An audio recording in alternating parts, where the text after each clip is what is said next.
Welcome to Spring LIB.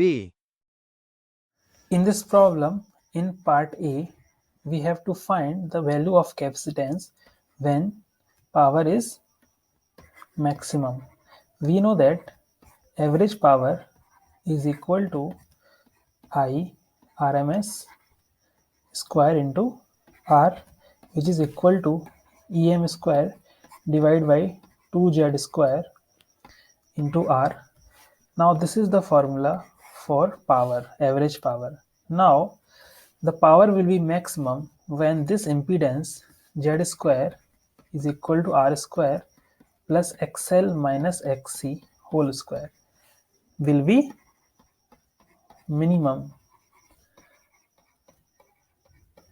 So it will be minimum when XL is equal to XC. That means omega L should be equal to 1 upon omega C. From here we can find C is equal to 1 upon omega square into L, and we know that omega is 2 pi F and value of L is 60 millihenry.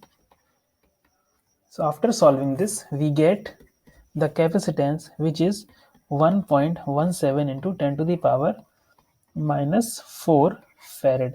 This is the capacitance for maximum power. Now for minimum power, Z should be larger. So it will be larger because Z is equal to R square plus XL minus XC square. This is equal to omega L minus 1 upon omega C whole square. So it will be large when this C becomes 0. So when capacitance is 0, then the power will be minimum. Now in part C, we have to find the average power when XL is equal to XC. We know that at XL is equal to XC, Z is equal to R. So the average power will be equal to E square divided by 2Z square into R. So this will be equal to E square by 2R. Now we have given the value of E, which is 30 volt, divided by 2 into R, which is 5 ohm. So the average power will be equal to 90 watt. Now in part D, we have to find the phase angle. We know that phase angle is equal to tan inverse XL minus XC by R. We know that XL is equal to XC. So the phase angle should be 0. Now in part E, we have to find the power factor when maximum power, the phase angle is given phi. We know that power factor is equal to cos phi. That means cos 0, it should be equal to 1. Power factor is 1. Now in F,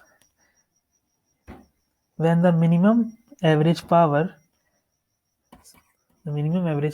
should be equal to 0, and it would happen when open switch.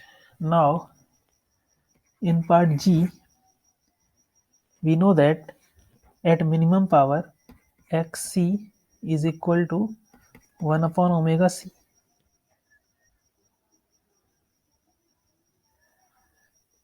This is at minimum power C is equal to 0, then that means XC is infinite,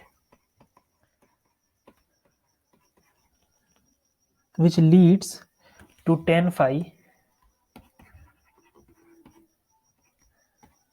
is equal to minus infinite.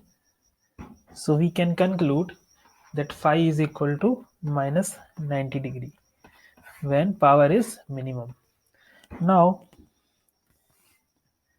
in part H, when power is minimum, the power factor will be cos phi. So it will be equal to cos of minus 90 is equal to 0.